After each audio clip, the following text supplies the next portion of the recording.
珠宝展上，周天月豪掷10亿，买下了一条由999颗南非钻石制成的项链。这条项链象征着永恒不变的爱情。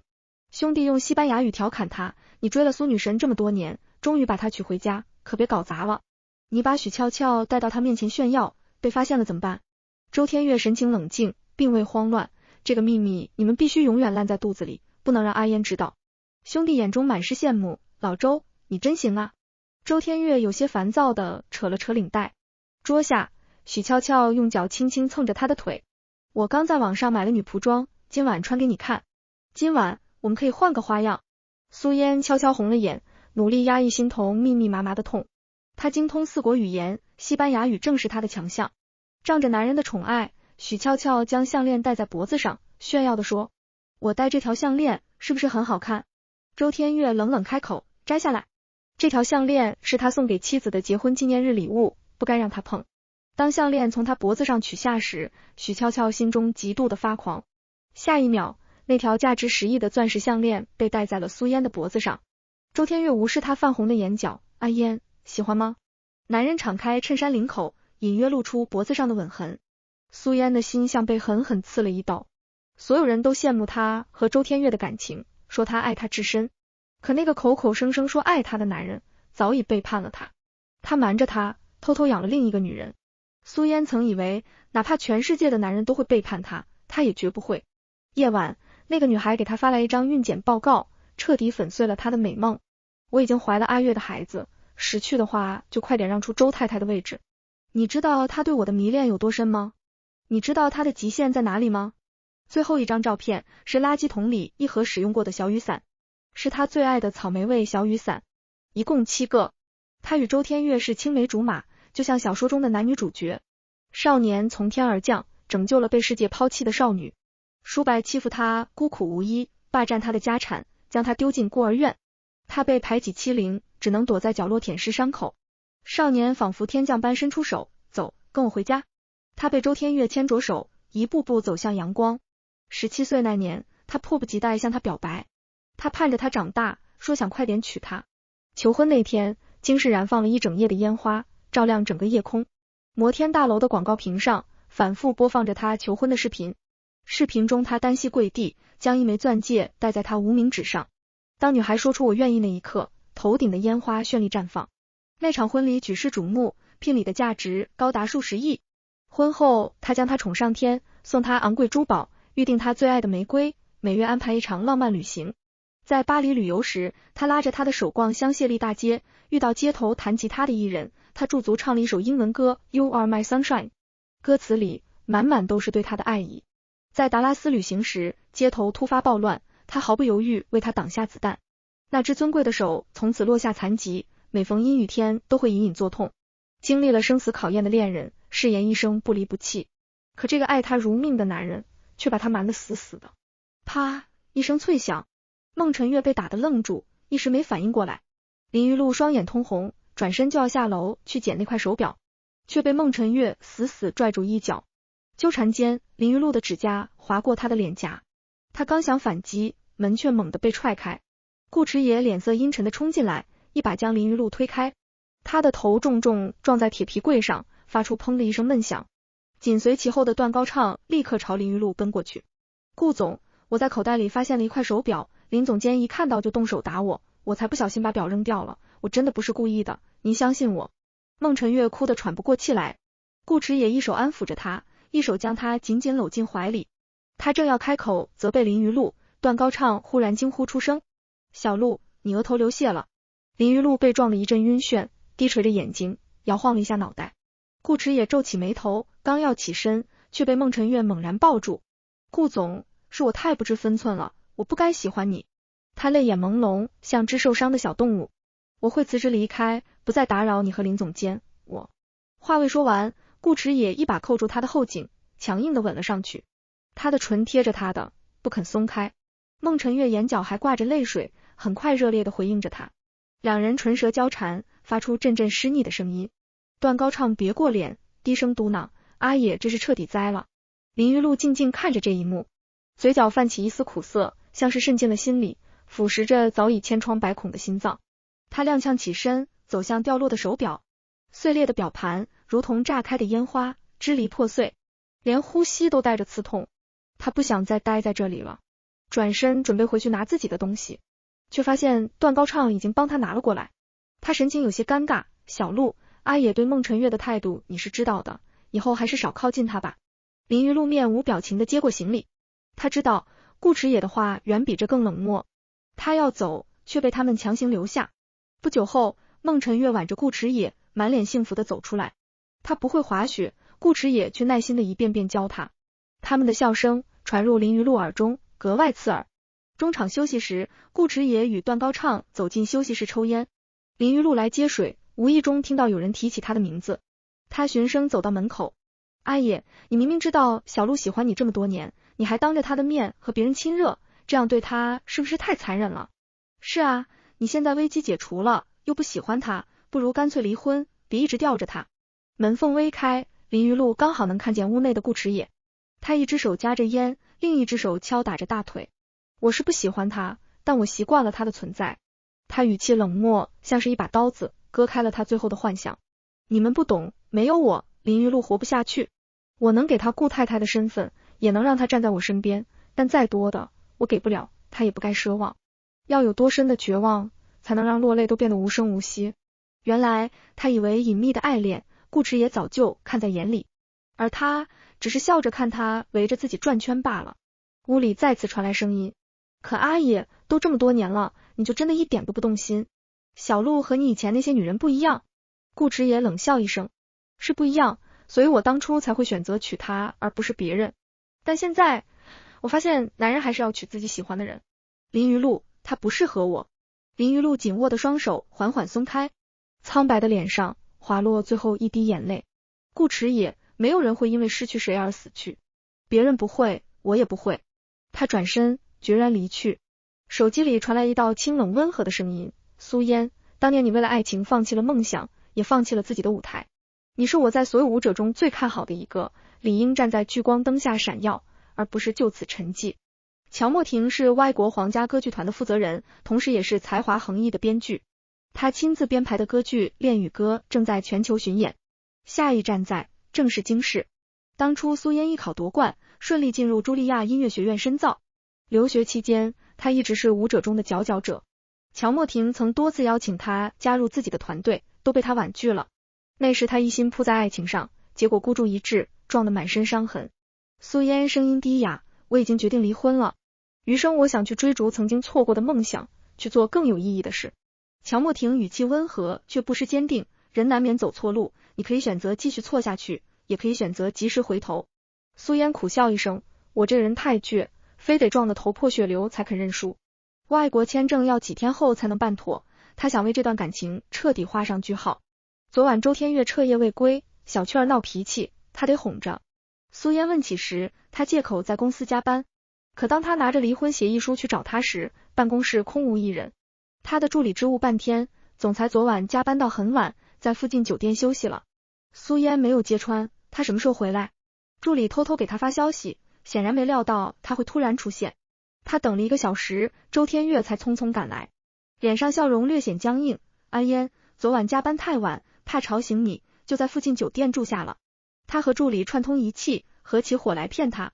苏嫣沉默地打开文件，翻到签名页，这份协议需要你签一下。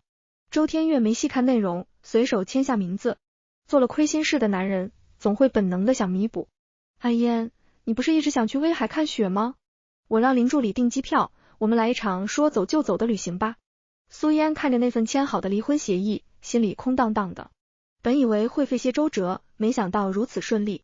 还差4天，他就要启程离开。周天月不给他拒绝的机会，直接带他登上了飞往威海的航班。望着漫天飞雪，他忽然想起他在雪中向他告白的画面。那个少年曾那样真诚地爱着他，他在最美的年纪许诺与他共度一生。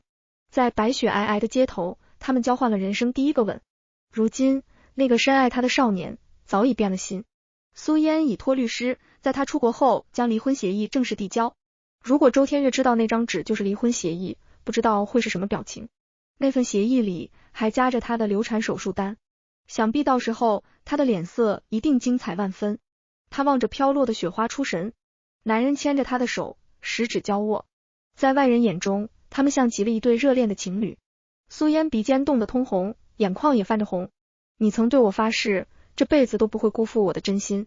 若违背誓言，老天会让你孤独终老。他背弃了承诺，辜负了他，那就罚他一辈子孤单终老吧。周天月莫名一阵心慌，握住他的手，发现他指尖冰冷。他脱下外套披在他身上，手这么凉，感冒了我会心疼。苏嫣盯着他的脸，眼里映着他宠溺的目光，看起来那么真实。可是三个人的感情终究太拥挤了。他不明白吗？俊男靓女的组合在人群中格外引人注目，很快有人认出了他们。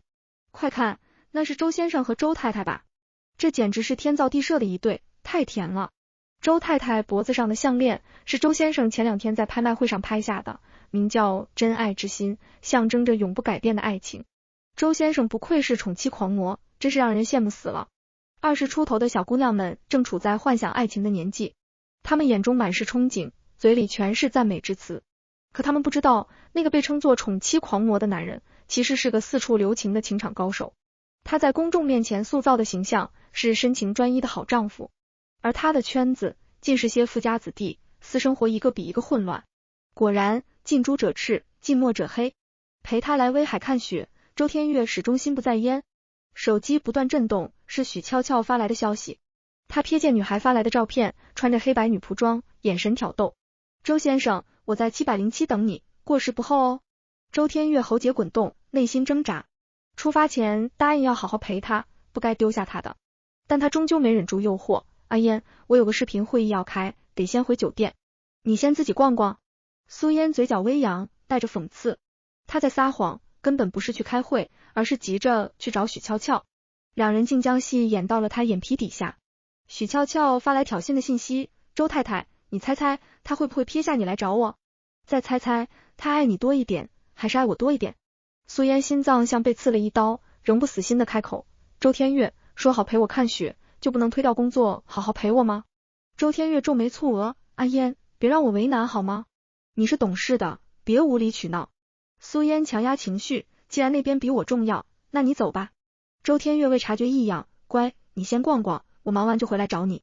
他离开时的脚步明显急切。回到酒店，他没有回自己的房间，而是直接前往7楼。两人刚见面，便迫不及待地吻在一起。女孩勾着他的腰，轻声问，今天这身装扮，先生喜欢吗？他目光扫过他若隐若现的肌肤，眼里满是欲望，我甩开他来找你，你说我喜不喜欢？女孩纤细的手指在他胸口游走，大胆地向下探去。周天月一把扣住他的手，将他压倒在床上。房门落锁，屋内传出暧昧的声音。苏嫣右手紧攥胸口，几乎喘不过气来。周天月一次次占有他，各种姿势轮番上演。偷腥完的猫慢条斯理穿好衣服，离开了房间。兄弟在电话里调侃，老周，玩归玩，别玩脱了啊。周天月嗤笑一声，俏俏年轻耐折腾，72种姿势我都试过了，真他妈爽。电话那头传来一阵放浪笑声，家花哪有野花香？老周你命真好，还能坐享其人之福。他得意炫耀，只要我演得够逼真，他就看不出我在骗他。苏嫣如坠冰窟，寒意从脚底蔓延至全身。当初周天月追她时，纯情的不行。表白成功那天，他眼眶泛红，像少年。婚礼上，看着他身穿婚纱走向他时，他声音都在颤抖。阿嫣，以后我们就是彼此最重要的家人。你迟到的这些年，我以为人生不过如此。可遇见你之后，我发现前半生都是虚度。余生也许遥远，但我相信我们会携手共度漫长岁月。是言犹在耳畔，而那个说要与他相伴一生的男人，早已将承诺抛诸脑后。因为周母嫌弃他舞者的身份，他放弃热爱的舞台。他满怀欣喜嫁给他，把整颗心捧到他面前，最终却输得一败涂地。现实狠狠给了他一巴掌，让他幡然醒悟。许俏俏再次发来炫耀的照片，画面中男人侧脸分明，床单凌乱不堪。苏嫣被冷落、被抛弃的感觉不好受吧？看来他还是更喜欢我。苏嫣颤抖着握不住手机，心脏仿佛被撕裂。许俏俏乐此不疲的挑衅，苏嫣，如果你伺候不好他，他是会被抢走的。苏嫣再也无法忍受，他那么优秀的人，想接近他的小姑娘当然很多，但除非我主动放弃周太太的身份，否则谁也别想抢走。他在屏幕上飞速敲击，按下发送键。信息发出的那一刻，世界仿佛陷入死寂。满足归来的人才想起要回来找他。周天月从身后抱住他，略带歉意地说，阿烟，我已经让林助理调整了行程，接下来没人打扰我们。他抬眸哽咽，周天月，把我当傻子耍，很好玩吗？他瞳孔骤缩，脸上少有的浮现出慌乱。他试图掩饰，阿烟，你最近怎么了？别总是疑神疑鬼的，好吗？苏烟神情凝重，我只问你一遍，你和许俏俏到底什么关系？见他欲言又止，他补了一句，别骗我，否则我们至死不见。他张了张嘴，低头沉默片刻。我妈一直逼我离婚，因为我不能给她传宗接代。如果我连孩子都生不出来，就是周家的罪人。我怕你难过，所以没敢让你知道。苏烟冷笑拆穿，如果只是为了传宗接代，她在怀孕后这段关系就该结束了。可事实呢？每次晚归，你都去找她。许俏俏还拿你们的事恶心我，一次又一次。周天月猛地握住她的手，声音急促，阿烟，你打了那么多促排针，喝了多少药都没怀上，我不忍心看你受苦。苏烟泪如雨下，所以你就找个年轻女人给你生孩子。他急忙帮她擦眼泪，等她把孩子生下来，我就把她送走，到时候孩子给你养。苏烟笑着，泪水却流得更凶，你凭什么觉得我会替别人养孩子？他用乞求的眼神看着她，阿烟，如果你真的爱我，就别让我为难。周家子嗣单薄，我妈天天盼孙子，我不能让周家断了香火。他以爱为名，试图道德绑架她，这是苏烟听过最无耻的话。他轻轻抚上小腹，神情恍惚，我的肚子里也曾来过一个小天使，语气中透着惋惜，可惜没能留住。周天月以为他在情绪崩溃，俏俏的孩子是周家的血脉，等他生下来，我就让人把他送走。他信誓旦旦保证，以后不会再与他有任何瓜葛。苏烟听着他的承诺，越发觉得荒唐可笑。如果你让许俏俏把孩子打掉，我可以当什么都没发生。男人眼中满是痛苦，阿烟，别逼我好吗？苏烟一颗心彻底凉透，好，我不逼你。周天月见他语气缓和，如释重负，阿烟，非必要时，我不会再跟他见面了。他心里有些忐忑，我太怕失去你，所以才瞒着你。你真的不怪我吗？苏烟温柔地看着他，你只是太爱我了，我又怎么会怪你呢？他不想在离别前让争吵毁掉最后的美好回忆，要离开也要体面的走。现在他越温柔，将来他就越痛。温柔如刀，杀人无形。相爱一场，他决定送他一份大礼，这份礼物足够他余生悔恨难当。还有2天，签证就能下来了。乔莫廷的歌舞剧团在京市演出那天，苏烟作为特邀嘉宾登台表演。虽然他已有7年未登舞台，但当聚光灯打在他身上时，舞者的灵魂再次觉醒。他在舞台上翩然起舞，动作流畅优雅，仿佛从未离开过。他将角色演绎得栩栩如生，几乎与人物合二为一。演出结束，全场爆发出雷鸣般的掌声。坐在台下的周天月满脸震惊，走上前攥住他的手，质问般开口，苏烟，你是周家少奶奶，却在这里抛头露面，你不觉得丢人？苏烟挣开他的手，周天月，歌剧团的舞者在你眼里就这么不堪吗？乔莫廷走过来，眉眼温和中带着一丝冷意，周先生，每个人都有选择自己人生的权利，请你尊重他的决定。周天月抿紧唇，阿烟，安心在家做阔太太不好吗？非要出来抛头露面，让人议论周家。苏烟苦笑，我放弃梦想，为你洗手做羹汤，学做贤妻良母。可在你们周家人眼里，我只是个无用的花瓶。许俏俏从他身后走出，毫不避讳地挽住他的手臂。苏姐姐，你在外面登台演出，别人还以为周家亏待你呢。苏烟强忍笑意，脸部微微抽搐，都什么年代了，还拿那些旧思想衡量女性价值。他看向周天月，这就是你说的断了关系？他避而不答，一个小小的舞蹈演员能比得上周家少奶奶的身份？许俏俏在一旁添油加醋，苏姐姐，周家需要的是能传宗接代、安分守己的儿媳妇。字里行间暗讽苏烟不安本分，明知她无法生育，还故意戳她痛点。苏烟怒斥道，跳舞低贱，那你养小情人就高尚了。周天月皱眉，我妈一直希望我能娶个门当户对的姑娘，觉得你身份不够，可我坚持娶你进门，差点跟家里翻脸。这些年我们母子关系才缓和些，你就别再让她为难了。婆婆对她一向刻薄，背地里没少挑拨离间，而周天月总是站在母亲那边，哪怕她委曲求全，也换不来半点理解。苏烟讥笑，周天月，跟我结婚让你受委屈了。他倒像是那个牺牲的人，而他是破坏他们母慈子孝的罪人。他眉头紧锁，阿嫣，别闹了好不好？我妈辛苦持家，你就别给她添堵了。乔莫婷终于忍不住，苏嫣是舞者，她在舞台上光芒四射，怎么到了你嘴里就成了卑微不堪？如果真觉得她配不上你，当初何必执意娶她？在他看来，这是一场彻头彻尾的羞辱。苏嫣轻声道，乔先生，抱歉让你看笑话了。乔莫婷满目心疼，苏小姐，不管你做什么决定，我都支持你。许俏俏继续煽风点火，苏姐姐，为了别的男人跟周先生吵架，你不觉得自己太冲动了吗？周天月果然误会，苏嫣，你跟他到底是什么关系？你们是不是发生过什么？苏嫣抬手就是一巴掌，肮脏的人，看什么都肮脏。他怒斥，你以为谁都像你一样龌龊，到处沾花惹草？许俏俏猛地把他推倒在地，苏嫣，你凭什么打他？你在台上搔首弄姿，博眼球，不就是为了勾引男人？苏嫣被气得发抖，反手又是一记耳光，勾引男人，谁能跟你比？爬上别人的床，你不嫌丢人？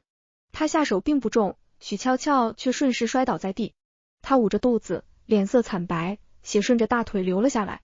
阿月，我肚子好疼，快救救我们的孩子！周天月惊慌失措地抱起他，眼神几乎要吃人。苏嫣，你最好祈祷他肚子里的孩子没事。许俏俏流产了。周天月寸步不离地守在他身边，生怕他出事。女孩哭诉，苏嫣害死了我们的孩子，他是个杀人犯。周天月声音沙哑，这也是我的孩子，我也很难过。没想到他会这么狠心，连个孩子都不放过。许俏俏泪眼婆娑，我没名没分的跟着你，就不配给你生孩子。周天月心疼的将他搂进怀里，我已经把城郊那套别墅过户到你名下，别哭了。你的眼睛那么美，哭肿了就不好看了。许俏俏轻轻依偎着他，等我身体恢复了，再给你生孩子好吗？好，他低头吻住他的唇。透过门缝，苏嫣看着这一幕，只觉浑身冰冷。他推门而入，空气瞬间凝固。周天月一把捏住他的手腕，力道之大，几乎捏碎骨头。俏俏的孩子没了，你满意了？苏嫣忍着痛解释，那一巴掌根本不至于让他流产。他语气冰冷如霜，你是想说他拿孩子的命来栽赃你？许俏俏缩成一团，泪水不断滑落，像极了一个受害者。我爱错了人，可孩子是无辜的啊。他一句句控诉，仿佛苏嫣才是十恶不赦之人。周天月眼中寒意更甚，他从未想过跟你争周太太的位置，他只是默默陪着我。他没名没分地跟着我，已经很委屈了。苏嫣哽咽打断他的话，既然他那么委屈，那就给他名分，给他一个家。一股大力袭来，他被狠狠推倒在地，膝盖划破，鲜血渗出，顺着小腿流至脚踝。男人却视若无睹。我没做错，为什么要道歉？周天月眸中戾气更深，我再说一遍，向他道歉。苏嫣自嘲一笑，一句话都不愿多说。哪怕你把我送进监狱，我也不会道歉。他暴怒地掐住他的脖子，以前我太宠你，惯你，才让你做出这种丧尽天良的事。如果你坐腻了周太太的位置，我不介意换个新人来做。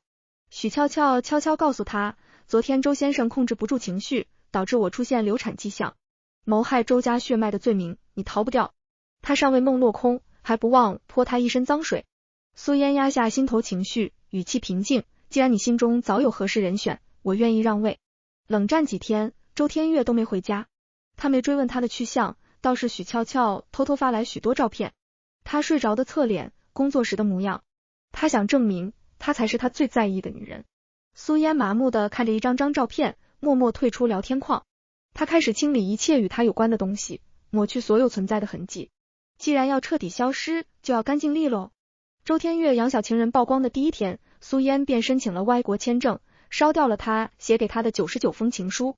那天他和小雀儿用完了整整一盒避孕套，是草莓味的，一共7个。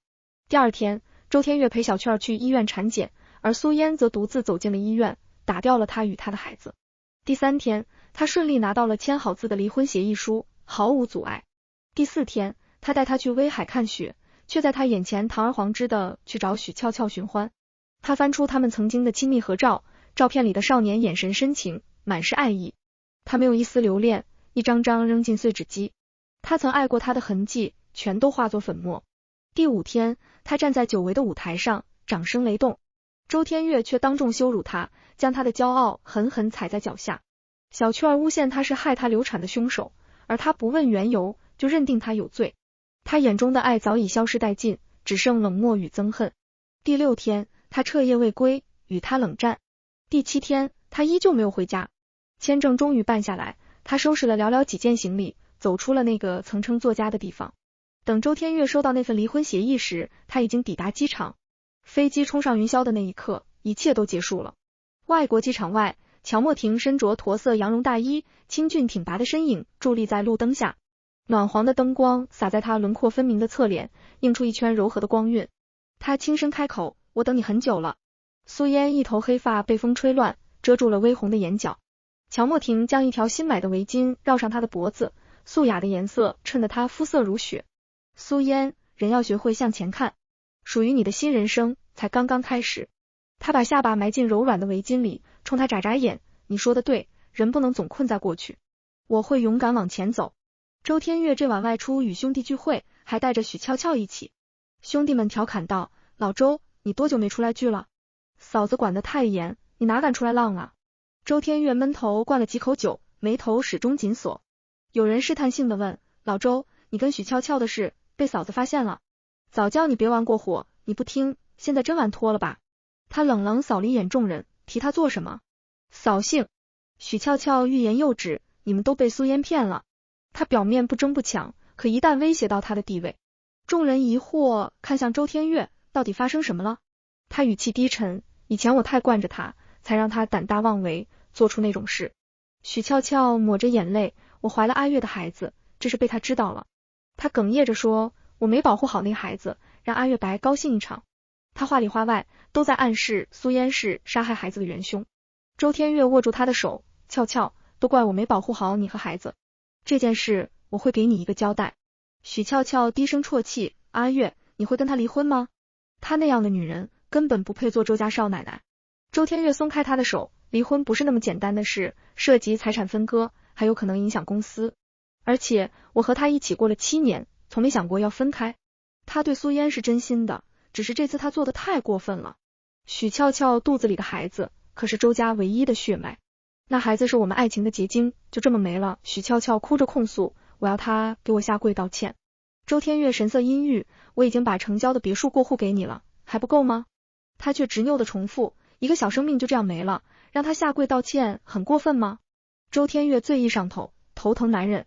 以往喝醉，兄弟都会通知苏嫣来接他，可这次电话一直无人接听。他尝试拨通几次，结果都被拉黑。其余人也试了，无一例外。男人低咒一声，他把我拉黑了。其他人也试了一下，我们也被拉黑了。他心头猛地一紧，一种不祥的预感涌上心头。他尝试用微信联系他，信息发送失败，红色感叹号刺目的闪着。空荡荡的别墅内，连个人影都没有。他冲上2楼，卧室空无一人，连墙上的婚纱照都不见了。原本温馨的小窝，如今只剩下苍白的墙壁。他心里升起一股强烈的不安。以前每次回家，他都会扑进他怀里，像只撒娇的小猫。可今天连一句回应都没有。他急忙找来照顾他的佣人，张嫂，太太去哪儿了？张嫂叹了口气，太太最近情绪不太好，总是沉默寡言。先生，你和太太是不是吵架了？周天月绷着脸，他都快30了，还玩离家出走这种幼稚把戏。张嫂担忧地说，今天早上太太拖着行李箱出门了，她没有娘家可回，能去哪儿？苏嫣自幼在孤儿院长大，父母双亡，唯一的依靠就是周家。离开了这里，她能去哪？他立刻打电话给林助理，用最快的速度查苏嫣的下落。林助理很快传来消息，总裁，太太订了飞往歪国的机票，现在估计已经起飞了。周天月立即驱车赶往机场，想在他登机前拦住他。机场人潮汹涌，茫茫人海中想找一个人，如同大海捞针。他一遍遍拨打苏嫣的号码，始终无人接听。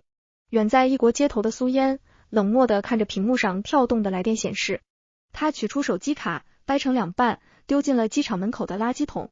周天月，后会无期。周天月心中慌乱如麻，动用了周家的势力封锁了机场。林助理，赶紧找人，务必要找到太太。在找到她之前，我不允许任何一架飞机起飞。他目光扫过每一个与他身形相似的女孩，心头便掀起一阵狂澜。每一次认错人，他的心就更深的陷入绝望。苏嫣那么爱他，怎么可能舍得离开？他自我安慰，阿嫣只是出去散心，他过几天就会回来的。一定是这样。林助理不敢喘大气，总裁，您不用找了，太太的航班早就起飞了。周天月眉心跳动，一股强烈的不安涌上心头。帮我订机票，最快的那班。他坐在机场候机厅里，神情颓废。一个自称沈思玉的律师联系他，说有一份文件要亲手交给他。沈思玉是京市最负盛名的离婚律师，在律界无往不利，从无败绩。周天月眼神一凝，心底隐隐浮现出不好的预感。他望着对面沉静的男人，眼中幽深的情绪一点点崩裂，脑海里只有一个念头，苏嫣要跟他离婚。沈思玉看着眼前神色复杂的男人，嘴角轻扬，周先生，这是苏小姐委托我交给您的。周天月盯着那份签好的离婚协议书，瞳孔骤缩。我什么时候签的离婚协议？协议上，苏嫣清秀的字迹清晰可见。原来那天他让他签字的那份加急文件，竟是离婚协议。沈思玉冷静地注视着他，仿佛看穿了他的伪装。协议上有你们双方的亲笔签名，具备法律效力。如果没有异议，30天冷静期一到，你们的婚姻关系将自动解除。周天月眼底收紧，苏嫣在哪？想离婚，让他亲自跟我谈。沈思玉唇角勾起一抹讥讽，周先生，你婚内出轨，属于过错方。这场官司你没有胜算。苏小姐没要你一分钱，只想尽快结束这段关系。周天月心脏猛地一抽，对方这副胸有成竹的模样，让他如坠冰窟。他声音嘶哑，他说过他不怪我，他是骗我的。沈思玉轻轻翻动手中的文件，这份协议里还夹着一张报告单，你要不要看看？周天月颤抖着手翻出那张人流手术同意书，脑中轰然炸响。他瞳孔紧缩，安嫣真的怀孕了，他没有骗我，大概是因为心灰意冷才会把那个孩子打掉。他曾问过他，这个孩子你要吗？当时他以为他是在嫉妒许俏俏怀了他的孩子，所以撒谎。他说了伤他的话，于是他独自去医院做了流产。沈思玉语气沉重，你陪许俏俏去做产检的时候，他一个人躺在手术台上，他该有多痛苦？周天月崩溃了，那种深入骨髓的恐惧几乎吞噬了他。他挣扎道，我是不会跟他离婚的。沈律师，我会奉陪到底。沈思玉冷笑一声，你是想以退为进？周天月将协议捏得皱巴巴的，苏嫣，你说过要和我白头偕老，一辈子相守，你怎么能食言？不管你逃到天涯海角，我都会找到你。沈思玉目光锐利，你在外面养小情人的时候，就没想过会有今天？他是攒够了失望才离开的，一颗心碎了，即使拼凑完整，也会留下裂痕。周天月失神跌坐，原本只是玩玩的心态，却一步步陷得太深，无法回头。苏嫣那样骄傲的人，怎么可能接受他背叛的事实？曾经的甜蜜，如今像一把温柔的刀，刺入心脏，不见血，却痛彻肺腑。明明我一直瞒得很好，安嫣不可能知道的。沈思玉嘴角微扬，有些人就是希望他知道。周天月表情僵住，你这话是什么意思？远在异国的苏嫣，心情前所未有的轻松。她穿着剧团的演出服，在舞台上排练。乔莫婷坐在台下，专注地看着灯光下的她，眼中满是欣赏。苏嫣擦了擦额头的汗，走下舞台，乔先生，我已经很久没练舞了，动作有些生疏。乔莫婷温和一笑，以后叫我莫婷就好，别这么见外。气氛变得微妙起来。苏嫣脸上微微发烫，剧团下一站要去墨尔本巡演，我就留在总部，不去凑热闹了。乔莫婷站在那里，身姿挺拔，眼神柔和，既然你加入了歌剧团，就是我们的一份子，演出怎么能少了你？苏嫣不想临时换角，对原演员不公平。乔莫婷看出他的心思，我把剧本改了一下，增加了一个新角色。他翻开修改后的剧本，里面的角色竟像是为他量身打造的。加入歌剧团，去世界各地巡演，一直是他的梦想。他眼眶微红，终于意识到这些年自己错过了什么。他曾迷失在爱情的幻象中，丢掉了自我。乔莫婷毫不掩饰欣赏之意，眸中透着怜惜。如果你当年没结婚，或许现在已经是最耀眼的舞者了。苏嫣望着他，青春已经浪费了，为什么你还一直对我这么执着？比我年轻漂亮的舞者多的是，你为何偏偏选中我？乔莫婷回忆起过往，当初我去茱莉亚挑选演员时，一眼就被你的天赋吸引了。你的努力和坚韧，是我从未在别人身上见过的。苏嫣思绪飘远，那次被你们选中，是我离梦想最近的一次。可他匆忙回国，一切都变了。周天月向他求婚，面对梦想与爱情的抉择，他选择了后者，那是他一生中最错误的决定。乔莫婷情绪复杂，听说你离婚了，以后有什么打算？苏嫣眼中闪烁着光芒，能重新站上舞台，我已经很幸运了。她不知道该如何表达感激。乔莫婷，你就不怕我辜负你的期待？乔莫婷依旧温文尔雅，我相信你不会让我失望。两人四目相对，表面平静，内心却波涛汹涌。他是才华横溢的大编剧，运筹帷幄又低调幽默。照理说不该缺女伴，可多年来他始终独身一人。离开京市还习惯吗？他轻声问道。苏嫣浅笑，除了有点水土不服，别的都还好。沈律师来电，苏小姐，周先生不同意离婚，他请了最顶尖的律师团队，准备跟你死磕到底。他已经去找你了。登机前2个小时，周天月去了金丝雀的住所。他心中有个疑问，必须解开。许俏俏提前换了性感睡衣，扑进他怀里，指尖缠绕着他的衣领。周先生，你想我了吗？周天月眯着眼，苏嫣离开前那段时间总是疑神疑鬼，患得患失。他一向信任我，怎么会突然怀疑？许俏俏压抑着内心的得意，假装委屈，泪水夺眶而出。他那么聪明，发现也不奇怪。周天月翻出那张人流手术同意书，双眼通红。如果我发现你对他做了什么，我绝不会放过你。许俏俏吓得头皮发麻，那些聊天记录早已删得干干净净。他舔了舔嘴唇，他发现了，不是更好吗？这样我们就不用偷偷摸摸了。周天月一把推开他，眼里尽是厌恶，这段肮脏的关系也该结束了。许俏俏慌了，她还没成为周太太呢。好不容易赶走了苏嫣，只剩最后一步。他继续勾引她，我们有过那么多快乐时光，你都忘了吗？边说边解她的皮带扣。周天月神色淡漠，毫无波动。许俏俏，如果你敢动不该动的心思，惹不该惹的人，后果你自己清楚。他心跳猛然加快，手停在半空。他眨眨眼，眼中雾气朦胧。周先生，我会做一只听话的金丝雀，求你别抛弃我。周天月心一软，阿嫣正跟我闹脾气呢。这段时间你乖乖待着，过几天我再来看你。即便婚姻出了问题，他仍抱有一丝侥幸。他笃定苏嫣离不开他，除了周家，他无处可去。只要他道个歉，他一定会回心转意。带着这样的念头，他登上了飞往异国的航班。苏嫣有意躲着他，他翻遍整座城市都找不到他的踪迹。他在京市呼风唤雨，可这里是伦敦，他的势力伸不到那么远。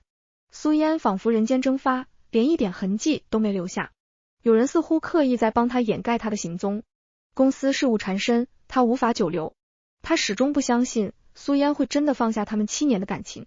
他只是犯了男人都可能犯的错，不该成为他离开的理由。他幻想着下一秒他就会出现在他面前。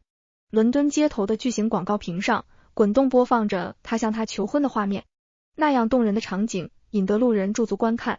他天真的想，如果他看到了，也许会想起他们的点点滴滴。7年的感情哪有那么容易说断就断？可几天过去了，他幻想中的画面始终没有出现。他在人群中穿梭，试图寻找那熟悉的身影，嘴里喃喃自语，阿嫣，只要你愿意跟我回去，你让俏俏流产的事我可以不计较。如果当时他肯诚恳道歉，这事早就过去了。他怎么就那么倔呢？公司紧急事务催促，他只能放弃寻找，匆匆回国。他命令林助理盯紧许俏俏，怀疑他对他隐瞒了什么。许俏俏以为赶走了苏嫣，自己就能顺利上位。他得意地对朋友炫耀，医生说怀孕前3个月不能同房，可周先生太急了，他没控制住，我才有了先兆性流产。其实我的孩子根本不是那个女人害掉的。朋友问他，你栽赃嫁祸给他，就是为了离间他们夫妻？他洋洋得意，在我的挑拨下，他主动提了离婚。我必须抓住机会，再怀上他的孩子。周太太的位置迟早是我的。朋友担忧地说，周少可是出了名的宠妻狂魔，要是他知道你对他做了这些。许俏俏眨眨眼，男人都是喜新厌旧的，如果他真那么爱他，又怎么会背叛他？周天月坐在地上，听到这些话，整个人如同被雷击中。那些足以摧毁他信念的真相，赤裸裸地摆在眼前。许俏俏看到突然出现的男人，吓了一跳。他听到了多少？他刚刚的话是不是全都听见了？他强作镇定，阿月，你要过来，怎么不提前说一声？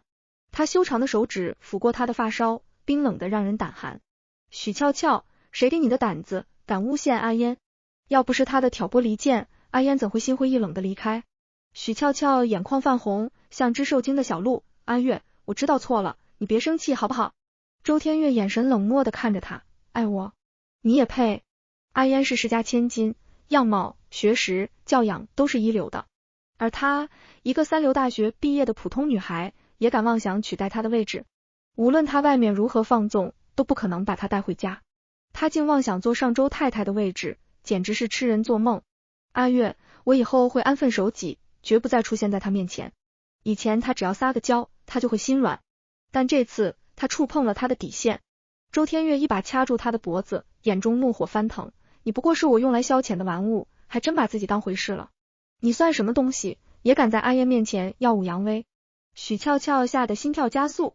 如果她知道她曾不断挑衅苏烟，后果不堪设想。这个认知让她背后一阵发凉。她哭得楚楚可怜，阿月，我以后真的会听话，绝不打扰她。她松开手，如果阿烟原谅我，我就放过你；如果她不肯原谅我，你就跪着求她原谅，直到她点头为止。看着她离去的背影，许俏俏瘫坐在地。肚子里的孩子本是她的筹码，如今没了，她连最后一张底牌也没了。是逃走，还是继续留在她身边？她离周太太的位置只差一步，不想就此放弃。回到空荡荡的房子，这里早已没有苏烟的痕迹。她悄无声息地离开了，走得那样决绝。7年的感情，她竟一点都不留恋吗？她翻出那份人流手术同意书，想象着她签下名字时的模样。那时的她该有多绝望？心脏仿佛被绞碎，剧痛从胸口蔓延至全身。她做完手术后苍白的脸色，眼里透出的悲凉，深深烙印在她脑海里。愧疚与悔恨吞噬着她的心。她搬出了别墅，带走能带走的一切，带不走的就命人丢弃。她狠心到连一丝念想都没给她留下。为了尽快结束这段关系，她净身出户，没挣一分钱，连离婚官司都不愿露面，全权委托律师处理。那种无力感几乎将她压垮。她调取了她离开前半个月的通话记录，发现她和许俏俏联系频繁。原来她发现她出轨并非偶然。许俏俏把那段不堪的关系暴露在苏烟面前。短信里一张张赤裸的照片，一句句赤裸的挑衅，像火舌般灼烧着她的眼睛，仿佛一道惊雷从天而降，劈得她五脏六腑都翻腾起来。她背地里做了这么多事，她怎么敢？明明她曾警告过她，不准把她带进她的婚姻里，可她却把她的话当成耳旁风。她不敢想象苏烟看到那些照片时心里有多痛。信仰崩塌，7年的深情瞬间碎成齑粉。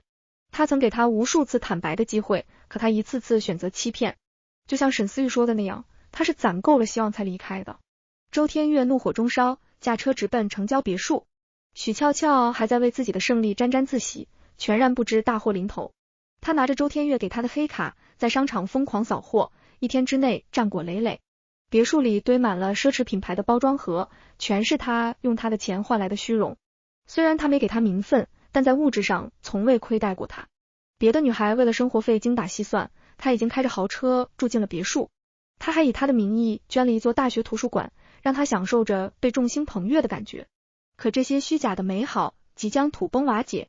她冲进别墅，一把掐住她的脖子，许俏俏，谁准你去挑衅阿烟的？她眼中闪过一丝惊惧，但还是强装镇定。阿月，你弄疼我了。她盯着她那张清纯的脸，冷笑一声，你一个不入流的贱女人，也配出现在阿烟眼前？一只小雀儿竟敢去挑衅原配，她哪来的胆子？许俏俏不甘示弱，当初是你主动靠近的我的时候，怎么不嫌我脏？苏烟肚子不争气，霸占着周太太的位置，这不是要你们周家绝后吗？她说出的每一个字都狠狠踩中了她的底线。她眼神冷如刀锋，许俏俏，你太不懂规矩了。我给你点好脸色，你就蹬鼻子上脸，忘了自己是谁。她瑟缩了一下，声音颤抖，周先生，那女人连孩子都生不出来，值得你留恋什么？我可以给你生1个、2个，还是3个？周天月目眦欲裂，不管阿烟能不能生，她都是我这辈子最重要的人。我给你脸，你才有资格说话。她眼眶泛红，带着哭腔，阿月，我知道错了，再也不会去招惹他了。我真的知道错了。周天月满眼厌恶，留着你只会让我忘了阿烟的存在。他死死抱住她的腿，阿月，你说爱我的话，难道都是假的？他皱眉，男人动情时说的话，你也信？他们不过是逢场作戏罢了。他不肯相信，你对我是有感情的。你在骗我，对不对？他冷声回应，如果你听话，我还可以陪你玩玩。但你越界了，这场游戏到此为止。他被丢进一群男人中间，任人摆布。那些曾经美好的幻想彻底破碎。墨尔本的最后一场巡演圆满落幕，恋与歌画上了完美的句号，剧团成员明日启程返回伦敦。走在街头，晚风吹拂着苏嫣的长发，带来自由的气息。她许久未曾如此惬意。少女时期的她明媚热烈，如今却变得敏感拘谨，早已失去了那份纯真。她被困在婚姻太久，差点忘了真正的自己。乔莫婷温柔地看着她，我为你写了一个剧本，叫蜕变。时光仿佛倒回7年前，那时的她也是这样鲜活地站在他面前，炽热而耀眼。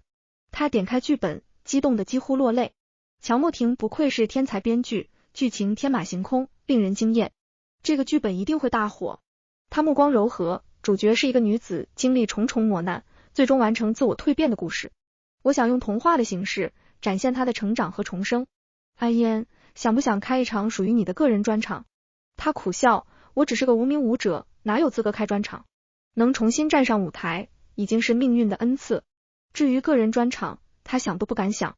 乔莫婷看着她，阿嫣，别低估自己，我相信你不会让我失望。这次墨尔本的巡演，你的表现非常出色。她语气轻柔，仿佛羽毛拂过她的心间，撩人心弦的痒意悄然蔓延。苏嫣脸颊微微泛红，这个剧本我很喜欢，我会努力排练，绝不会让你失望。乔莫婷看着她脸上浮现的红晕，嘴角不自觉上扬。听说周天月在满世界找你，你要见他吗？苏嫣语气坚定，他有了新欢，还来找我做什么？他甚至请了最强的律师团队，连沈思玉都赶到棘手。乔莫婷注视着他的眼睛，他并不想放手，才迟迟不肯签离婚协议。苏嫣眼眶微酸，天底下没有不偷腥的猫，这是男人惯用的借口，多么可笑。乔莫婷抿紧嘴唇，出轨只有一次和无数次，永远别相信一个犯错的男人会真心悔改。他会求你原谅，甚至下跪自扇耳光，但你千万不能心软，要让他知道背叛的代价，让他活在痛苦与悔恨中，生不如死。苏嫣轻轻一笑，男人的誓言是世上最廉价的东西，那些轻易脱口而出的话怎么能当真？回忆如潮水般涌来，那些他想忘却始终挥之不去的画面折磨着他。乔莫婷伸手轻抚他的脸颊，眼中藏着掩不住的心疼。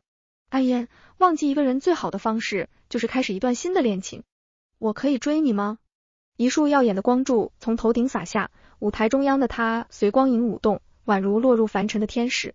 台下座无虚席，乔莫婷坐在观众席，目光紧紧追随他的身影，那颗沉寂多年的心泛起涟漪。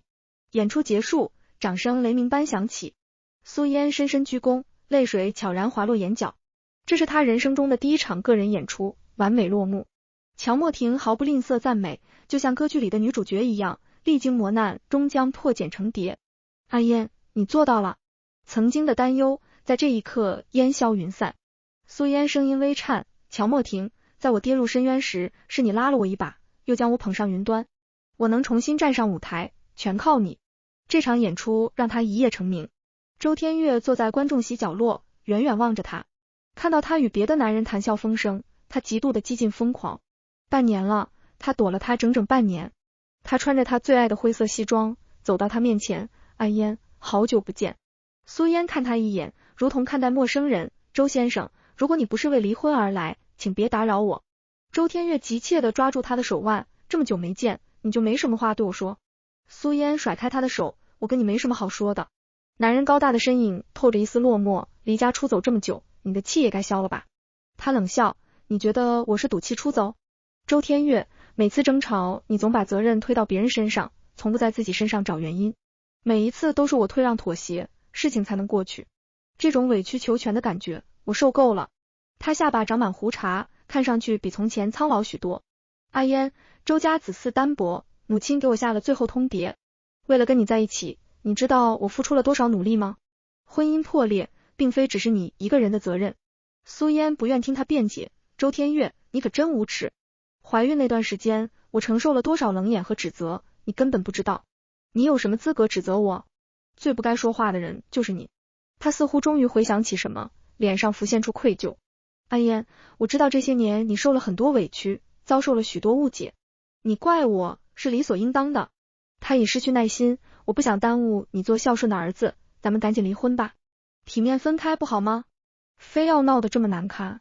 周天月满脸通红，我已经跟许悄悄彻底断了，以后不会再有联系。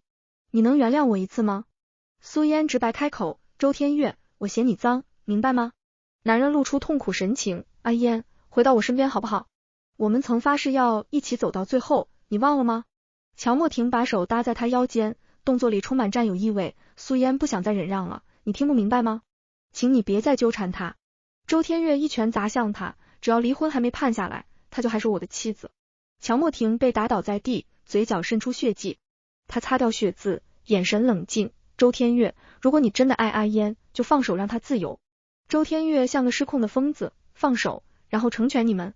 苏嫣紧张地查看乔莫婷的伤势，怒斥周天月，你能不能别像疯子一样？男人表情阴狠，咬牙切齿，我打了你的情人，你心疼了吧？你们是什么时候勾搭上的？苏嫣怒不可遏，周天月，你可以侮辱我，但不准侮辱我的朋友，再敢出言不逊，别怪我不客气。周天月瞬间慌了神，声音哽咽，阿嫣，没有你，我真的活不下去了。苏嫣彻底没了耐心，那你就去死。越亲密的人，越知道刀子捅哪里最疼。爱的尽头是诋毁，是撕破脸，是抹杀曾经所有的美好。出轨背叛的人，终是尝到了恶果。周天月恍惚记得结婚时自己说过的誓言，他说要一辈子忠诚婚姻，绝不背叛他。当初爱的死心塌地的，究竟是什么时候变的呢？也许是桀骜浪子本性，也许是兄弟一次次的怂恿，也许是激情褪去后的平淡。周天月思绪从过往的点点滴滴中被拉回，阿嫣，这些年让你受委屈了。母亲那边我已经做好思想工作，她不会再逼着你了。你想追寻年少时的梦想，我也会鼎力支持。苏嫣打断他的深情戏码，周天月，我不想再小心翼翼讨好你的家人，不想委曲求全，忍气吞声。周家传统观念深重，最注重子嗣绵延。你说的那番话，不觉得可笑吗？周天月内心泛起滔滔不绝的苦楚，每一次呼吸都是一次痛苦的折磨。阿嫣，我夹在中间左右为难，你就不能理解一下我的难处吗？他诉说着他的种种不易，妄图求得他的回心转意。苏嫣愈发想笑，如果你设身处地为我考虑过，你就不会说这种话了。他考虑的都是他的难，从未考虑过他的难。这段婚姻从一开始就是一场错误，既然是错误，结束才是最好的选择。11月的伦敦，气温已经很低了，窗外结满了繁重的霜花，让人心情不自觉坠沉。周天月不死心地说出挽留的话，阿嫣，你跟了我7年，我没有让你净身出户的道理，让我回国一趟，我们商量一下财产分割的问题。苏嫣想拒绝，可一想到拒绝后无休止的纠缠，那些话终究没有说出口。乔莫婷笑容一如既往的温和，今天的演出很成功，有没有考虑去京市加演一场？其实他也是有私心的。周天月直接替他做主，阿嫣跟我回国有重要的事情处理，演出的事就先放一放。苏嫣胸腔剧烈起伏，忍不住唾骂，成为人妻后，我处处以周家的利益考虑，周家的利益永远凌驾于我个人之上。你什么时候能学会尊重人呢？他褪下舞裙，离开热爱的舞台，做了那么多牺牲人，仍旧不到尊重，那他牺牲的意义是什么呢？周天月挡在两人中间，阿嫣，这男人对你心怀不轨，难道你看不出来吗？苏嫣气到想打人，周天月，你真是无可救药。相看两相厌时，他拒绝跟周天月乘坐同一航班。周天月看着他上了飞机，他走到来机场相送的男人面前。乔莫婷，我会想尽一切办法把阿嫣留在京市，你别等他了，他不会回来了。乔莫婷眸光讳莫如深，有时候盲目的自信只会蒙蔽你的眼睛。你以为自己胜券在握，殊不知有些结局一开始就注定了。周天月捏紧拳指，暗下决心，我一定会把阿嫣追回来，一定会的。男人扯了扯嘴角，人在失去所有的时候，总喜欢做些徒劳无功的挣扎。周先生，祝你好运。回到熟悉的故土，却是物是人非。苏嫣下了飞机，发现林助理已经早早等候在机场。他接过行李，太太，总裁让我来接你。周天月在周氏旗下的酒店给他办了一场接风宴，邀请了他的兄弟过来撑场面。他给他准备了漂亮的礼服，还有昂贵的珠宝。他的兄弟轮番劝他，嫂子，像我们这种身份的，谁外面没几个女人？但是玩归玩，我们是有分寸的。谁知老周养的金丝雀是个不安分的，闹到了你面前，脏了你的眼。他已经拿钱把他打发了，以后他会跟你好好过日子的。苏嫣脑子很清醒，如果那女孩没有闹到我面前，你们打算帮着她瞒我到几时？他的兄弟被噎得说不出话来。苏嫣倾巢出声，如果等小雀儿带着孩子找上门，那才是真的难看。他算是看懂了，周天月的兄弟就是来给他当说客的。男人们很快又找到了新的借口，夫妻哪有隔夜仇啊？外面繁华迷人眼，老周难免有把持不住的时候。他爱你这件事是毋庸置疑的。苏嫣只觉得胃液汹涌，那种生理性的不适愈演愈烈。他喉咙发酸，别侮辱了爱这样美好的词，行吗？抵制不了外面的诱惑，又想跟妻子恩爱长久，世界上哪有这么好的事？鱼与熊掌不可兼得的道理，他不懂吗？男人们的巧舌如簧，并没有让他改变心意。他们被委以重任，不想辜负了周天月的期许。嫂子，我们是你跟老周感情的见证者，知道你们一路走来有多不容易。7年的感情，你舍得放弃吗？苏嫣心里跟明镜似的，不只是一个许俏俏吧，还会有周俏俏、林俏俏、白俏俏。我不想以后费脑子去处理这些烂事，跟外面的小圈斗智斗勇。几名纨绔富家子弟集体沉默了。苏嫣表情认真起来，如果你们没有做好对婚姻忠诚的准备，不要轻易跟一个女孩步入婚姻的殿堂。人一旦说了谎，就需要无数的谎来圆这个谎。骗来骗去的，不累吗？人生明明这么短，爱一个人就够了啊，为什么要欺骗呢？周天月听到他的话，原本期待的心霎时一沉。他一脸懊恼的表情，阿嫣，我不该对你说谎，对不起。兄弟们一副爱莫能助的模样，老周，自己的老婆自己哄，兄弟们该劝的已经劝了。嫂子这回是铁了心要跟你离婚，你好自为之吧。他们夹着尾巴逃离，把烂摊子留给周天月自己处理。苏嫣的手机响了起来，是乔莫婷打来的电话。周天月眼神骤然深邃，阴郁的身影向他靠近。你急着跟我离婚，是因为他吗？苏嫣气笑了，我为什么跟你离婚，你心里不清楚吗？周天月指腹抹挲他的唇，发狠吻了上去，动作间带着惩罚的意味。苏嫣咬破他的唇，不忘了正题，离婚财产分割的事，谈谈。男人恼羞成怒，除了离婚，我们就没有别的话题可以说了吗？苏嫣沈笑一声，没了。周天月长臂箍住他的腰，你们女人翻脸起来，可比男人无情多了。阿嫣，你在气头上，离婚的事我们先不聊，等你气消了，我们再谈。苏嫣气笑了，狗男人把她骗回国，又拖着不肯离婚，感情是在戏耍她。两人大吵一架后，最后不欢而散。周夫人生日宴那天，苏嫣带着礼物前去祝寿。前来祝寿的人除了周家的亲戚，还有一道不合时宜的身影。许俏俏穿着白裙子，扎着马尾辫，打扮得清丽可人。她四处张望着，似是在搜寻那道熟悉的身影。周天月英俊挺拔的身影出现在人群中，在一种富家子弟中尤为瞩目。他身后跟着他的几个兄弟，手上都提着贺礼。许俏俏像只可爱的小兔子，蹦蹦跳跳出现在他的眼前。苏嫣身体僵在原地，浑身的血液都凝固了。他信誓旦旦跟他保证，他跟许俏俏已经断了。他说了那么多哄骗他的话语，难道只是为了更好的羞辱他吗？周夫人有意撮合两人，阿月，你和俏俏的事情我已经知道了。俏俏是个家世清白的好姑娘，没名没分跟着你，外人会说闲话的。你呀，趁早跟那个晦气的把婚离了。苏嫣想要逃离现场，可双脚却像被死死盯住一样，挪不开脚。许俏俏的出现，衬得她就好像一个笑话。女孩捕捉到她狼狈的身影，眼神里带着十足的挑衅。周夫人把那条传家宝的翡翠手镯戴到她手上，小姑娘长得真水灵，真是越看越喜欢。等阿月跟那女人离了婚，我就让她把你娶进门，婚礼按最高规格来办。许俏俏满脸娇羞，看向身侧的男人，周夫人，一切听您的安排。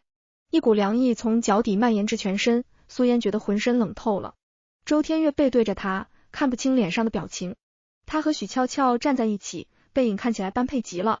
他堂而皇之把许俏俏带回周家，让周家长辈知道他的存在。明明都要离婚了，他为什么还要这样羞辱他呢？苏嫣把贺礼放下，抹着眼泪跑了出去。许俏俏被抛弃后，越想越不甘，直接跑到周夫人面前，哭哭啼啼告状。周天月看到他出现在宴会现场，脸色骤变，我是警告过你，不许再出现吗？许俏俏朝周夫人投去求救的眼神，阿月他好凶啊，都吓到我了。周天月冷漠薄情的眼神，周家的门不是你想进就能进的。他郑重强调，妈，我是不会跟阿嫣离婚的。兄弟在旁边支支吾吾，老周，嫂子带了贺礼来给夫人贺寿，东西放下后人就走了。周天月心里咯噔一下，火急火燎追了出去。冰冷的雨丝急速坠落，好像万千风针扎在人的身上。苏嫣走在雨中，任由雨水把他浇透，眼泪混合着雨水滚落下来。他蹲在街角，把头埋在双膝之间，放声大哭。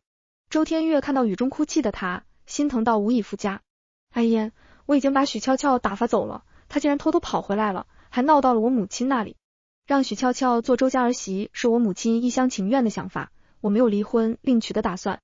许俏俏不知道耍了什么手段，哄得她母亲心花怒放，非要让她当儿媳妇，还把传家宝翡翠手镯送给了她。苏嫣揉了揉通红的眼睛，我嫁进周家7年，那条传家宝翡翠手镯连碰都不碰，你妈说送就送了。她真心想要撮合你和许俏俏。周天月周身带着凛冽的寒气，阿嫣，没有人可以逼我跟你离婚，母亲也不行。他声音嘶哑，眼尾泛红，我们不分开，好吗？苏嫣看着他认真凝重的表情，突然就笑了。不分开，给你机会再往我心脏上捅刀子吗？周天月被他笑得心里发毛，慌到乱了分寸，要我怎么做，这事才能接过去？他打断他美好的幻想，这是接不过去。他做了那么多荒唐事，他怎么可能当作没有发生？周天月声音颤抖着，别这么对我，求求你。苏嫣笑着，心里难过到翻江倒海，我不想跟你吵架翻旧账，细数谁亏欠了谁。阿月，有些事不是嘴皮子动动就可以一笔勾销的。周天月眼里的光消失殆尽，脸上写满了错愕和慌乱。苏嫣眨眨眼，人啊，总要为自己犯下的过错承担后果。周天月，我们好聚好散。周家那条传家宝翡翠玉镯是传给周家儿媳的。许俏俏沾沾自喜，周家少奶奶的身份她势在必得。周夫人把玉镯给了她，就是认可了她的身份。她知道周夫人抱孙心切，信口胡诌编造了个谎言。她说的煞有其事，算命的说了，我是天生孕体，能一举得男。周夫人被哄得眉开眼笑，以为可以改写周家子嗣单薄的命运。她买了一处风水极好的宅院，让她住了进去，还请了高级营养师，专门帮她调养身体。许俏俏享受着前呼后拥的感觉，幻想自己飞上枝头变凤凰。庭院闯进一行人，周天月周身带着凛冽的寒气。许俏俏豁然站起来，战战兢兢走了过去。她心里惴惴不安，周先生，你是来兴师问罪的吧？周天月眼眸里倒映着血光，格外寒凉，谁让你在夫人的寿宴上出现的？我们的关系是见不得光的，你还敢大肆宣扬，让所有人都知道。看来是我对你太仁慈了，让你一次又一次挑战我的底线。他的眼神凉薄，浸满了生意场上厮杀多年的杀意。许俏俏一阵心惊肉跳，周夫人已经认定我是周家的儿媳，你想忤逆你母亲吗？周天月一拳砸在墙壁上，墙上一滩明晃晃的血。他舔了舔后槽牙，像个嗜血的魔鬼，没有人可以逼我做不想做的事。你处心积虑逼走阿嫣，挑唆我和他的关系，不就是想上位吗？可是我要让你失望了。原本他打算放过他的，可他一次又一次的作死，在他的雷点上反复横跳。他要用最狠的方式折磨他，报复他，让他生不如死。许俏俏仗着有周夫人撑腰，有恃无恐。阿月，苏嫣她已经不爱你了，难道你还不明白吗？周天月狠狠掐住他的脖颈，我一定会把阿嫣追回来的。如果你再敢从中作梗，我他妈弄死你！胸腔里的氧气快速流走，让他呛咳不止。许俏俏嘲讽地看着他，苏嫣那种清高骄傲的人是绝不可能原谅背叛她的丈夫。你想破镜重圆，分明是痴人说梦。周天月怒火中烧，他面露狠厉，以前我怎么不知道你这般牙尖嘴利？他眯起眼睛，眼里泛着危险的光芒，把他给我绑了。许俏俏惊恐地看着他，周天月，你要对我做什么？男人面容阴狠，你把我的警告当成了耳旁风，若不给你点教训，你真当我好说话？他被套上麻袋，丢进了汽车的后备箱。车子一路颠簸，来到了一处荒郊野外。海风呼啸，像是恶鬼的啼哭声。许俏俏听得头皮阵阵发麻，身体在急速下沉。咸腥的海水灌进她的口鼻，周围被潮湿的黑暗笼罩，耳边只听到海浪翻腾的声音。肺里的氧气被一点点挤压消耗，她扑腾着想要呼吸一颗新鲜的空气，可吸进来的只有咸腥的海水。窒息的感觉袭来，她似乎听到了死神的召唤。在她无力挣扎濒临死亡的时候，男人将她捞了上来。许俏俏有种劫后余生的感觉，阿月，我就知道你舍不得让我去死。周天月俊俏的面孔带着渗人的冷意，我要留着你一条贱命，是想要好好折磨你。你就这么死了，岂不是太便宜你了？许俏俏心有余悸，才知道自己招惹了他招惹不起的人物，后悔想跑，肯定是跑不掉了。周先生，我可以马上消失，你放过我好不好？周天月深邃的眸底好像一汪冷潭，说出的话让人绝望。许俏俏，游戏还没结束呢，迎接你的下一站是地狱。百叶窗紧闭，光线照不进昏暗的室内。周天月把自己锁在房间里，他坐在墙角，神情潦草。周天月，我们好聚好散。他说那句话的时候，决绝的神情清晰刻在他的脑海里，那些词像无数根锐利的刺，深深扎进他的心脏里，让他痛不欲生。17岁，他拒绝了他的第一次表白，眉眼间透着纯情少女的羞涩。20岁，他在毕业晚会上为他跳了一曲华尔兹。那天晚上，他拿出攒了99封的情书，答应了他的表白。23岁，他穿着白色圣洁的婚纱，款款朝他走来。他说余生不负卿，要与他携手共白头。明明要携手白头的人，怎么就走散了呢？苏嫣把他写给他的99封情书小心翼翼珍藏起来，他说那是两人相爱过的证据。可周天月在家里翻箱倒柜，翻遍了所有的角落，却没有找到他用来珍藏信笺的木匣子。他恍惚想起，他离开前烧掉了很多东西，他写给他的情书应该已经被他烧掉了。他抹掉了他爱过他的痕迹，走的那样决绝。那些记忆被他从脑海里翻出来，狠狠牵扯着他的神经。林助理慌慌张张来找他，总裁，您跟太太感情破裂的消息已经曝光，这件事已经上了热搜。周天月手慢慢收紧，赶紧把舆论压下来。周氏的公关团队很快就把舆论压了下来，可新的负面新闻又出现了。许俏俏在网上开直播，在直播间里声声控诉，金圈大佬在外面立爱妻人设，私底下却玩得很花。我是模特圈小有名气的模特，他见我年轻漂亮，开出天价让我做他的小雀儿。他一边哄着妻子，一边跟我不清不楚。我怀孕期间，他也没放过我。被原配发现后，他为了挽回爱人，翻脸无情把我踹了。直播间涌进10万人，吃瓜群众纷纷猜测，他口中的金圈大佬就是最近传出婚变的周氏太子爷。直播间瞬间被弹幕刷了屏。周氏太子爷在外立爱妻人设，没想到也会出轨背叛，在外面偷吃。他和妻子是名流圈里的神仙眷侣，两人的爱情一度成为佳话，连他都塌房了，我们磕的 CP 估计都是假的。这世间还有爱情吗？许俏俏在直播间里没有指名道姓，可一切矛头都指向周天月。他在直播间里表现得十分惊慌，我被威胁恐吓了，对方权大势大，不是我一个小小的模特可以对抗的。哪天我销声匿迹，就是对方想杀人灭口。直播间里的在线吃瓜群众义愤填膺，纷纷替他打抱不平。难道手里有几个臭钱就可以一手遮天吗？家有美妻，在外面又养了金丝雀，有钱人玩的可真花。模特小姐姐，要不要我们帮你报警啊？许俏俏有意挑起舆论，舆论闹得越大，越能保证她的人身安全。她想要动她，就得掂量掂量。突然，镜头晃动起来，有人闯进了直播室里，直播被强行中断。有热心的吃瓜群众赶紧拨打报警电话，想要拯救这个苦命的女孩。许俏俏被带到一栋废弃别墅，周围荒无人烟。一行人对她拳打脚踢，她的口鼻涌出血来，血腔回肺部，她的脸憋得青紫，呼吸困难。拳头打中她的下颌，掉了2颗牙，又是重重一脚踢在她的腰上。她躺在地上奄奄一息，求饶的话都说不出。周天月眼神里带着掌权者的倨傲，他看着她，就好像在看地表上的蝼蚁。许俏俏，你太过分了，看来上次的教训还不够。咸腥的海水灌入口鼻，那种绝望的感觉让他记忆深刻。许俏俏哭着求饶，太子爷，我不敢了，你放过我吧。周天月觉得聒噪，干脆卸了他的下巴。他嘴巴张张合合，一个字都说不出来。他嘴角扯出一丝讥讽的笑，你在直播间里不是挺能说的，怎么不说了？许俏俏惊恐地瞪着眼睛，想说的话变成了呜咽声。他觉得自己遇到了魔鬼，挣扎着想要往外逃。周天月直接打断他的腿，你妄想抢走阿烟的一切，可你连给他提鞋都不配。许俏俏看着曾经对自己温柔娇宠的男人变得面目可憎，她伤心绝望地哭起来。男人眼神阴雾又可怖，跟我去见阿烟，跟他解释清楚，说你耍手段挑唆我和他的关系，你栽赃嫁祸的事也得好好道歉。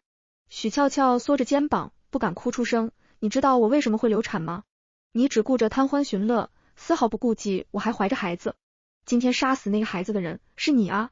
周天月瞳孔剧烈收缩，心头涌动，迸流出悲鸣的情绪。虽然他恨透了他，可那个孩子是无辜的，苏嫣肚子里的孩子也是无辜的。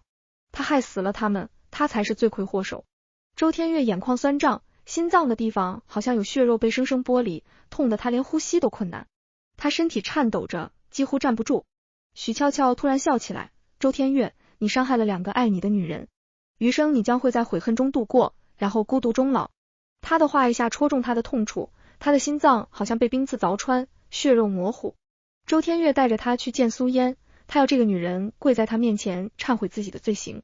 许俏俏被折磨得遍体鳞伤，身体摇摇晃晃站不稳。苏嫣，我处心积虑，机关算尽，以为可以取代你成为周太太，可我千算万算，还是算漏了。周爷他爱你，哪怕我费尽心思，他的心还是在你身上。苏嫣静静地听他说着，他说，我嫉妒你，嫉妒到发疯，为什么他不能把爱分给我一点点呢？苏嫣看着他狰狞扭曲的面容，耳边是他疯狂的怒吼声。他轻声嘲讽，你处心积虑，妄想得到不属于你的一切，就算抢到了，你也拿不稳。男人趁机表露心意，阿燕，我说过这辈子只爱你一人，就不可能会爱上别的女人，没有你，我会发疯。苏嫣没有责备的话语，更没有恼恨的埋怨。她轻轻吸一口气，阿月，人都是有记忆的，那些受过的伤痛，怎么可能轻易忘掉呢？周天月喉咙寸寸收紧，语气艰涩，我没有忍住诱惑，做了让你伤心难过的事。他颤抖着，眼泪流出来，你对我一定很失望吧？他被钉死在耻辱柱上。苏嫣眼眶有些发胀，他没那么豁达，原谅的话语他说不出口。7年的感情，已经在一次次的失望中消磨殆尽。阿月，我选择懂你的人生里离开，是深思熟虑过的，并非一时之气。周天月眼里的光暗淡下来，阿燕，真的回不去了吗？苏嫣眨眨眼，我最大的梦想是成为一个舞蹈演员，梦想离我只有咫尺之遥。你有你的苦衷，我有我想走的路，我们就这样吧。最终，周天月在离婚协议书上签了字，他脸上是痛苦的表情，眼底是克制不住的汹涌愧意。阿燕，我把所有的财产都留给你，我净身出户。苏嫣瞥了一眼重新拟定好的离婚协议书，周天月，不该拿的，我1分都不会多拿。如果周天月的母亲知道他儿子把家产都给了他，肯定会找他闹，他不想招有不必要的麻烦。周天月看着他疏离的目光，心脏被狠狠刺痛。阿燕，这是我给你的补偿，你收下吧，不然我心里过意不去。苏嫣脸上挂着浅浅的笑，可她眼里开过的花早已枯萎凋零。阿月，我们就别再纠结是非对错了，人不能永远困在过去，要学会往前走。周天月心里酸涩翻涌，他已经走出这段感情的阴霾，只有他还困在过去里。曾经的不堪变成了砍刀，砍下不能接受现实的自己。阿燕，做不成恋人，我们还可以做朋友。苏嫣掐灭他最后一丝幻想，过去的记忆太痛苦了，我想要丢掉不堪的自己。周天月眼里的光消失殆尽，他明白了，爱他最好的方式就是不纠缠。他贪婪看着他，似乎想把他的模样深深刻进脑海里。他跟他连个体面的告别都没有，真遗憾啊。听说许俏俏流落到风月场所，被男人肆意玩弄，不到半年他就被玩烂了，染上了艾滋。周氏因为负面新闻的影响，公司信誉崩塌，墙倒众人推，周氏宣布破产。离婚后，苏嫣重拾旧梦，回到了自己热爱的舞台。她演出的每场歌剧，台下都座无虚席。从一个籍籍无名的舞者，变成了一个炙手可热的明星舞者。她完成了真正意义上的蜕变。周天月只敢远远地坐在台下，偷偷看着万众瞩目的他，只是远远地看着他，都是一种奢望。如果时光可以倒流，他一定不会重蹈覆辙。舞台上的他，如同舞动的精灵，白皙的皮肤被镀上一层淡淡的光晕。乔莫婷视线追随他的身影而动，眼里的爱慕藏都藏不住。歌剧散场后，媒体争先恐后去采访他。苏小姐，你和乔大编剧经常私下被媒体拍到出双入对，两人是否擦出了爱的火花？乔大编剧在追求你，是真的吗？您经历了一段失败的婚姻，是否有开始一段新恋情的准备？乔莫婷目光纠缠在他的身上，眼神暧昧的拉丝。苏嫣与他四目相对，乔先生的确在追求我。记者们瞬间就炸了，眼神都变得雀跃起来。你是准备答应他的追求了？苏嫣欲盖弥彰，那就得看乔先生的表现了。表现好的话，我可以考虑做他的女朋友。记者们眼里冒出粉色泡泡，郎才女貌，好好磕啊！期待有好消息传出。现场突然一阵骚乱，有人闯进了歌剧场。一个披头散发的女孩闯进来，嘴里叫嚣着：苏嫣，他去死吧。许俏俏割破了自己的手腕，被仇恨操控了身体。他要让苏嫣也染上脏病，他要让她也尝尝生不如死的滋味。苏嫣想躲，可脚下像被钉了钉子一样，挪不开脚步。血液飞溅过来，他吓得绷住呼吸。周天月用身体挡在他面前，飞溅的血液溅到了他的眼睛里。男人瘦骨嶙峋，不复当年的意气风发。苏嫣差点没认出他来。乔莫婷一脚把疯女人踹飞，惊魂未定的把她拥进怀里。阿嫣，你没事吧？她受了不小的惊吓，只是木讷的摇摇头。许俏俏发疯尖叫，为什么？为什么她可以活得光鲜亮丽，我却要在烂泥里腐烂发臭？周天月，既然你那么爱他，那就带他去死吧。发疯的女人被赶来的警察带走了。苏嫣从惊吓中缓过神来，周天月，你必须赶紧去医院。周天月嘴角扯出一丝嘲弄的笑，阿嫣，有这样的结局，是我罪有应得。他瞳眸里倒映着他惨淡的笑，抓紧去医院，还来得及。跟他离婚后，他就一蹶不振，周氏也毁在他手里。他凄然一笑，阿嫣，这都是报应。许俏俏被判了刑，他也染了脏病，都是报应。周天月冷淡的嗓音响起，把项链摘下来。他乔莫婷穿着羊毛衫，挺拔的身影站在缀满花蕾的梨树下。苏嫣看着消融的积雪，脸上露出久违的笑容。骑自行车的小男孩闯进画面里，他猝不及防摔进他的怀里。男人及时搀扶住他，猝不及防的四目相对。乔莫婷嘴角微微挑起，上次我问你，我可不可以追你？你还没告诉我答案呢。苏嫣心里的阴影被勾起，却仍然勇敢地抬起头。我害怕深情被辜负，害怕重蹈覆辙，可我愿意再勇敢一次。他踮起脚尖，吻住他俊秀的侧脸，这就是我的答案。日光闯过树梢，跃入他的眉眼。窗外花开遍野，春色正浓。他温柔地注视着他，眼里满满倒映着他的身影。阿嫣，我转正成正牌男友了。他娇俏一笑，乔先生，余生请多指教。这个故事到这里就结束了，感谢您的收看。如果您喜欢这个视频，就给我点赞订阅一下吧。衷心祝您吉祥如意，万事顺心。